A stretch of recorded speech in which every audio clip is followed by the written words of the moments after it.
GVTV News. Thanks, Gloria, and I'm Randy Hansen. In today's World News headlines, British Parliament says Rupert Murdoch not fit to run media company. An Obama advisor, John Brennan, confirms targeted drone killings overseas. An activist media Benjamin disrupts Brennan's drone speech. And Brennan says Romney defends bin Laden killing on first anniversary. And massive global protests planned to mark May Day. And NYPD visits Occupy activists at home before May Day actions. And trial begins for 20 arrests for NYPD stop and frisk protest. And Charlotte police given new search powers ahead of protests. And NYC pensions funds to target Walmart directors in shareholder vote. And Syrian government shelling kills 7 in ongoing violence. And murdered investigative reporter Regina Martinez mourned in Mexico. And Quebec student strikers reject government compromise on tuition hikes. And 5 arrested in ongoing protest against Chicago clinic closures. And Detroit students start Freedom School after being suspended for protest. Thomas Borg Martinez, last Sandinista founder, dead at 81. GVTV News would like to say the views expressed on our news broadcast do not necessarily reflect the views of NCTV Digital Media Center. But before these stories, GVTV News would like to thank one of our underwriters who supports your only visual video news media in Nevada County. That's right, it's us, GVTV News.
In today's first world news story, a British Parliament report has found Rupert Murdoch is not a fit person to run a major international media company in light of the widespread phone hacking scandal in News Corp. A committee of British MPs said Murdoch and his son James showed willful blindness about the scale of the phone hacking at the News of the World tabloid, the report states. Their instinct throughout until it is too late was to cover up rather than to seek out wrongdoing and discipline the perpetrators. The report goes on to say the whole affair demonstrates huge failings in corporate governance.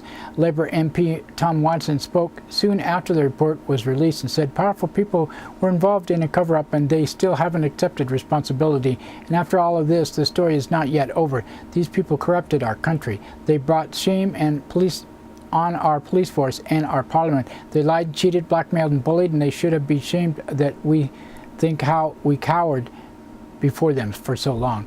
But it's really stopped requires, well, whatever it says, the very cornerstone of justice is that there's really they're responsible for, you know what, I just can't read today. And everybody in the world knows who is responsible for wrongdoing of News Corp, Rupert Murdoch, more than any other individual alive. Anyway, that's the gist of his comments.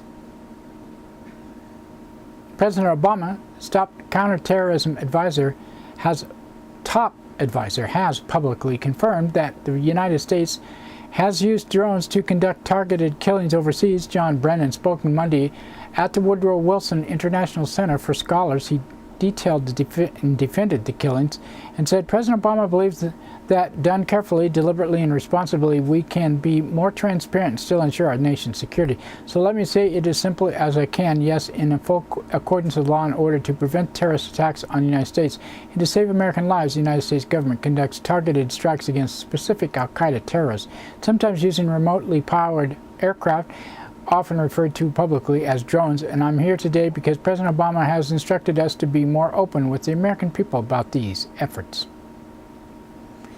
Obama advisor John Brennan's speech was disrupted by media. Benjamin of Code Pink over the weekend. Benjamin helped organize the International Drone Summit in Washington, D.C. Benjamin said, "How many people are you willing to sacrifice? Why are you lying to the American people and not saying how many innocents have been killed? I speak out on behalf of Tariq Aziz, a 16-year-old Pakistan who was killed because he wanted to document the drone strikes. I speak out on behalf of Abdulrahman Awalaki, a 16-year-old born in Denver, killed in Yemen because his father was someone who we don't like. I speak out on behalf of the Constitution, on behalf of the rule of law. I love the rule of law. I love our country. You are making us less safe by killing so many innocent people." Unquote. In his speech, John Brennan also addressed one-year anniversary of U.S. killing of Osama bin Laden in Pakistan and said the death of bin Laden was our most strategic blow yet against al-Qaeda. Credit for that success belongs to the courageous forces who carried out the mission at extraordinary risk into their lives, to the many intelligent professionals who pieced together the clues over the years and that led to bin Laden's hideout. The killing of bin Laden is shaped up to be a hot topic in the presidential race. The Obama campaign released an ad last week questioning whether the presumptive Republican nominee Mitt Romney would have ordered a raid inside Pakistan. Romney responded on Monday and said, "You would have given the order, Governor?" And Romney replied, "Of course, even Jimmy Carter would have given that order." In 2007, Romney criticized Obama for saying he would go into Pakistan to hunt down members of al-Qaeda. Large protests are planned across the globe to mark International Workers' Day, or May Day, which workers in Asia have rallied for wage increases. Anti-austerity protests were being held in Europe and in the United States. Groups aligned with Occupy Wall Street announced plans for protests in more than 100 cities and towns, and that is a little bit dated. Just happened yesterday. Quite a few arrests in OWS. In New York City, police officers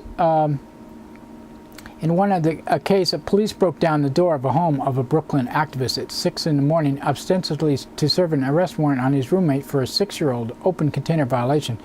Then they questioned activists about his plans for May Day. Meanwhile, other Occupy organizers predicted a large day of action.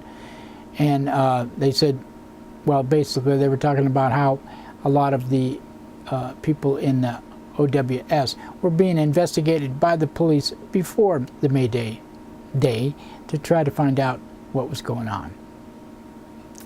And they're continuing their actions against the Bank of America, American Legislative Exchange Council, Goldman Sachs, and prison industrial complexes, amongst many other targets, was what most of them were doing.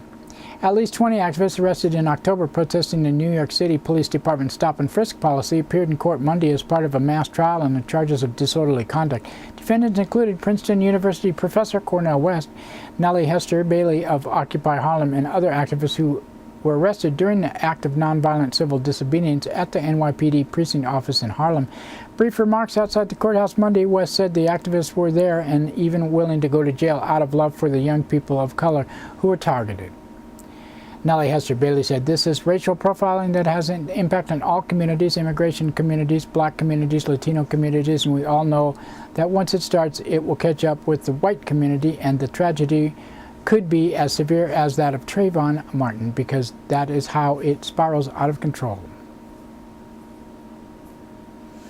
Police in Charlotte, North Carolina, have been granted new power to stop and search anyone carrying a bag close to protests outside the upcoming shareholders meeting in Duke Energy and Bank of America.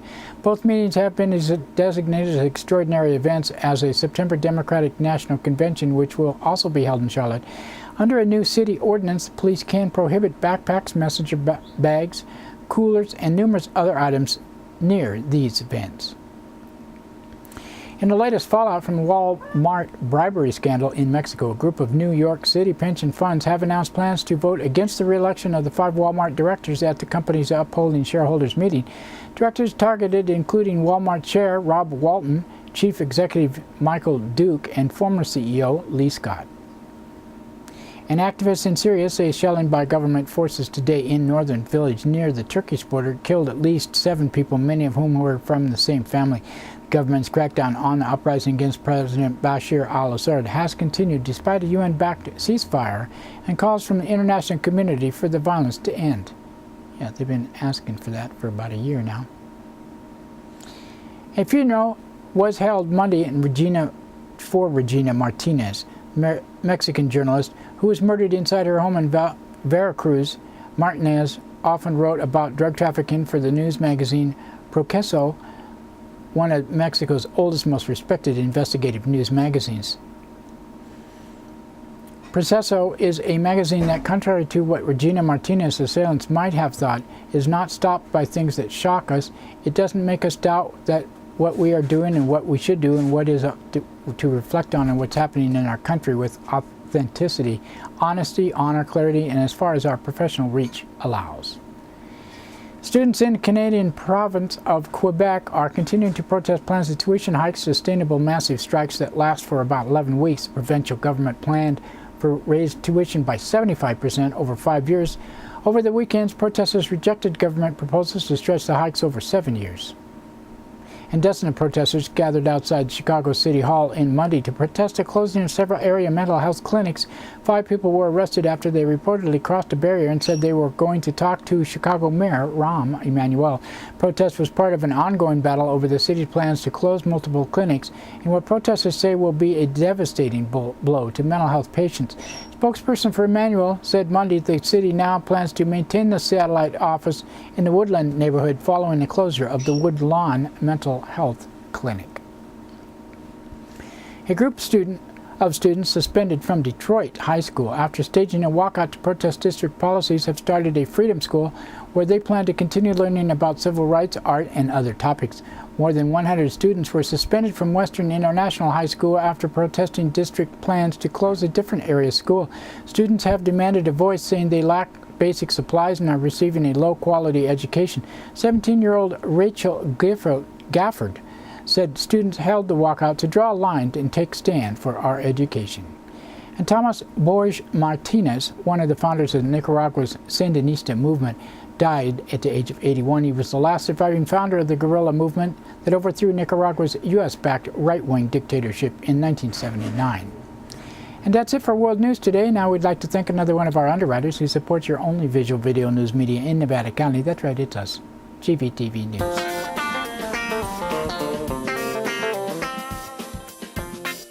Soundcheck Music Center, the rock and roll connection. We have guitars, amps, drum equipment, sound accessories, lessons, and repairs. We are located at 671 Maltman Drive, Grass Valley. 530-272-7236, open 7 days a week.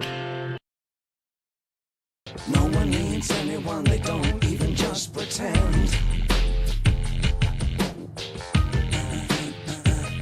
Jonas in America. I'm afraid of Americans. I'm afraid of the world. I'm afraid I can't help it. I'm afraid I can't. I'm afraid of Americans. I'm afraid of the world. I'm afraid I can't. That's right, it's time for the police blotter and pictures in the blotter, not from these actual events, but used for visual aid only. Grass Valley Police Department on Sunday. 7 a.m., caller from 200 block of North Auburn Street reported a transient passed out in front of a room. He was arrested on suspicion of trespassing and bringing alcohol or drugs into jail.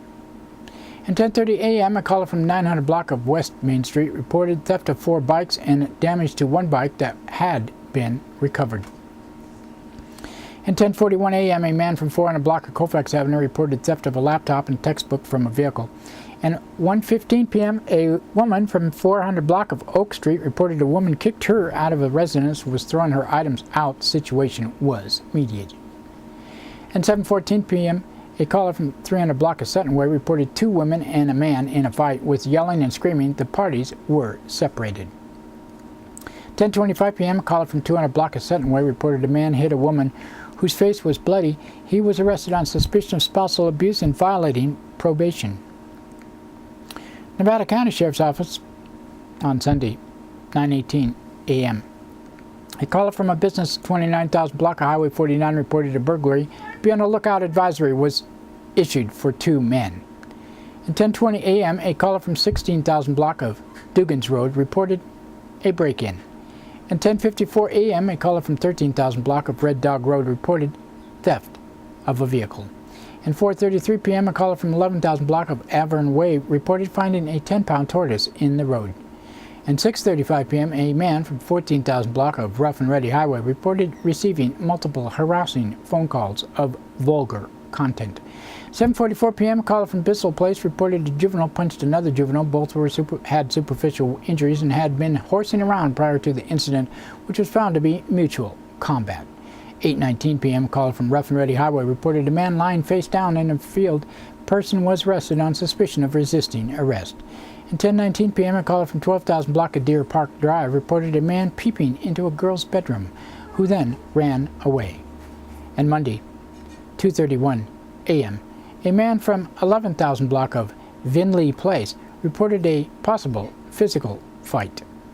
5:14 a.m., a caller from 15,000 block of Little Valley Road reported a possible physical fight. A man reported his girlfriend beat him up with a skateboard before leaving. Be on the lookout advisory was issued. Nevada City Police Department on Sunday, 9:06 a.m., a woman from 400 block of Broad Street reported a person in a sleeping bag on a porch of her business. Person was moving on. And 6:28 p.m., a caller from 300 block of Gracie Road reported a burglary with items in disarray. It was a civil issue. 7:40 p.m., a caller from 400 block of Factory Street reported a fight. A man was arrested on suspicion of violating parole. And that's it for Police Blotter today. Now we'd like to thank another one of our underwriters who supports your only visual video news media in Nevada County. That's right, it's us, GVTV News.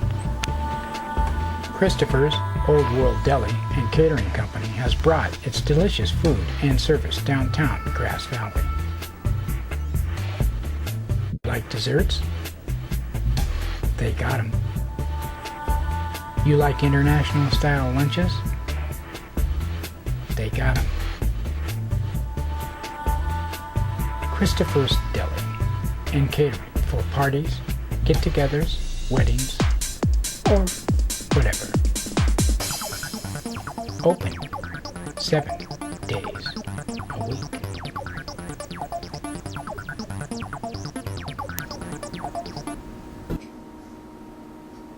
In local news headlines, man charged in multiple burglaries sentenced to 8 years. And Penn Valley man arrested after armed standoff with Truckee police. And paid parking mold for Grass Valley, and a goal to open up spaces for downtown shoppers. In today's first local story, written by Liz Keller, alleged ringleader of a band of burglars linked to a number of Placer County break-ins will serve a total of 8 years in state prison after pleading no contest to an additional count of burglary in Nevada County. The local charge stems from a burglary of a house and trailer May 23, 2010, according to court records. Joseph Enspar, 31, broke into numerous residences and cars parked in Placer County trailheads, stealing electronics, jewelry. In 2010, Enspar, the alleged ringleader of a burglary ring, also had an outstanding warrant in Nevada County for driving under the influence. Enspar pleaded no contest to 1 count of second-degree commercial burglary and 1 count of reckless driving in Nevada County Superior Court Thursday. He already had been sentenced to a total of 7 years and 4 months in Placer County for burglary, identified theft, possession of stolen property, and vehicle theft. He was sentenced to an additional 8 months in custody for the Nevada County charges. In other court news, homicide suspect Brandon Riddle Terrell pleaded not guilty in court on Thursday. Riddle Terrell, 24, of Petaluma, allegedly killed 33-year-old Ryan Roth just after midnight, February 23rd, at a residence in 11,000 block of Lakeshore North of in Lake of the Pines. 2 men were at a social gathering where alcohol and drugs allegedly were present. Riddle Terrell, who had a no-bail warrant for Sonoma County for a probation violation, reportedly displayed a knife, saying he would not go back to jail. Riddle Terrell allegedly stabbed Roth multiple times with the knife after Roth tried to restrain him. Riddle Terrell fled the scene of in the company of a woman who later exited his vehicle and was eventually arrested after a lengthy pursuit from Placer and Sacramento counties. Riddle Terrell faces 1 count of murder with a special allegation of use of a deadly weapon for Roth's death. He faces 1 count of criminal threats against the female victim and might face additional charges of kidnapping and attempted murder. He will be back in court May 8th.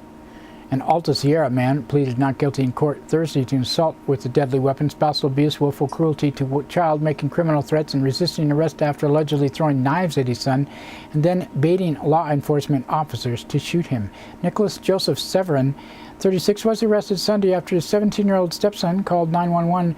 His father was coming after him with a knife, the boy told deputies, and his father had been punching his mother, and he tried to intervene. The two fought before the father allegedly grabbed some knives, then began throwing knives at the boy.